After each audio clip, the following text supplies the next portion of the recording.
संगमनेर पासून अगदी हाकेच्या अंतरावर शहाजी महाराजांच्या पराक्रमाची साक्ष देणारा पेमगिरी किल्ला वसलेला आहे। याच पेमगिरी किल्ल्याच्या पायथ्याशी पेमगिरी गावात मारुती रायाचे संपूर्ण सागवानी लाकडाचे एक सुंदर मंदिर आहे। संपूर्ण लाकडामध्ये बनवलेल्या या मंदिराची स्थापना ही इसवी सन 1864 मध्ये झाली आणि 24 ऑगस्ट 1942 मध्ये हे मंदिर बांधून पूर्ण झाले। या मंदिराचे वैशिष्ट्य म्हणजे यामध्ये आपणास कुठेही सिमेंटचा वापर केलेला बघायला मिळणार नाही। जेव्हा आपण मारुती मंदिरामध्ये प्रवेश करतो तेव्हा आपल्याला एखाद्या मोठ्या वाड्यामध्ये प्रवेश केल्याचा भास होतो।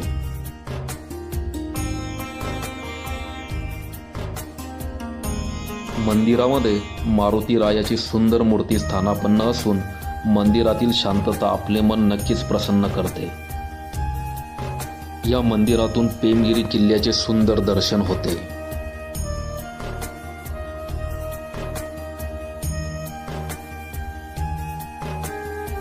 याच मारुती मंदिर परिसरात 21 फूट उंचीची गदा साकारलेली आहे। ही गदा भारतातील सर्वात उंच गदा आहे असा येथे उल्लेख आहे। असे हे पेमगिरी गावातील सुंदर लाकडी मंदिर नक्कीच भेट देण्यासारखे आहे।